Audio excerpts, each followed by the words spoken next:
plus 5,000. Those were the official betting odds for the Vancouver Canucks to win the Stanley Cup prior to the season starting. Now I know what you're thinking. This guy is nuts mentioning the Stanley Cup and the Canucks in the same sentence. And you're absolutely right.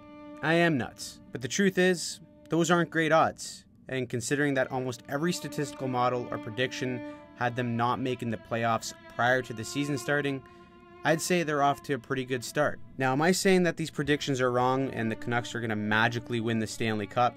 Not a chance. Because we're only 10 games into the season, and one hot or cold streak can change the entire narrative. But to start this 2023 season, the Canucks are playing some great hockey. So let's look at why. We can start with the obvious and the prerequisite to Vancouver being able to make a splash and potentially making the playoffs. And that is Elias Pettersson being simply incredible.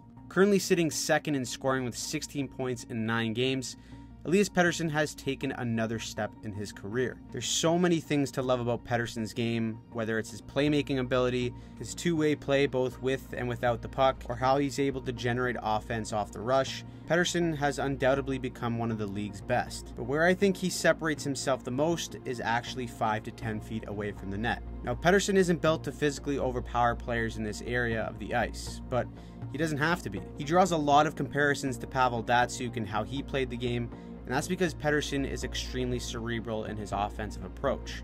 Pettersson is extremely efficient and calculated with his off-puck routes to help him get to the most dangerous areas of the ice.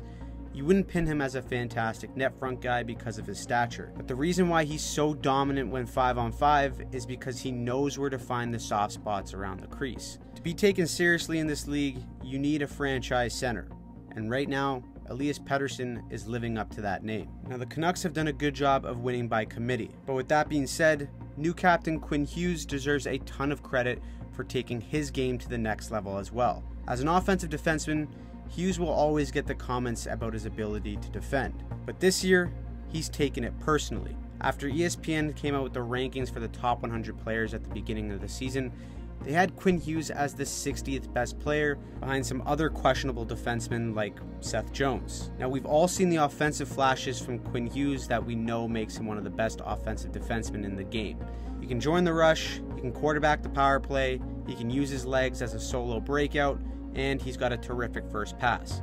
He's everything you want in a number 1 defenseman, but he's also taken it to another level on the defensive side of the puck. Him and his D partner Filip Hronek have found chemistry where they have gone extended stretches without being scored on. Now, as someone who's based out of Toronto and doesn't get as much coverage for the games and teams out west, this wasn't exactly front page news about Quinn Hughes.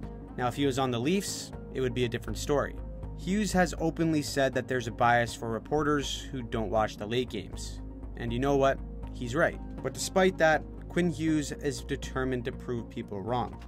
With 3 goals and 11 points, he's first among defensemen in NHL scoring. He's also at 52% for expected goals for, which basically means that whenever Hughes is on the ice, he's controlling the pace of the play. Now, last year, things got off the rails quickly in Canuckland. A lot of drama was made of the JT Miller stuff, and that's because when things aren't going well in a Canadian market, every single thing is dissected and broken down, and it can weigh heavily on a player or a team. After coming in a tough spot last year with everyone loving Bruce Boudreau, Rick Tocchet had the tough task of not only trying to win the fan base over, but his team as well. Now, there's been some rough patches, and there will probably be more rough patches as the year goes on, but he's come in with a strong approach of how he wants this group to execute their game plan.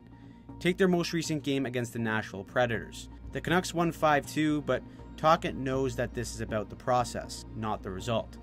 At the end of the game, Tocchet said that that's not the brand of hockey they want to play. He also cautioned that they can't get fat and happy with their early success.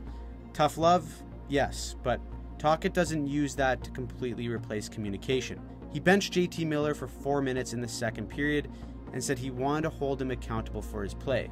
JT Miller responded by scoring a goal, and both the player and the coach chatted afterwards to make sure they were on the same page moving forward. It's how a coach manages these daily interactions over the course of a season that hopefully results in winning habits. Like I said, the season is early and there's plenty of time for this to go completely off the rails. But as of right now, Rick Tocchet's approach has this team focusing on the process over results. And funny enough, right now, the results are exactly what they want.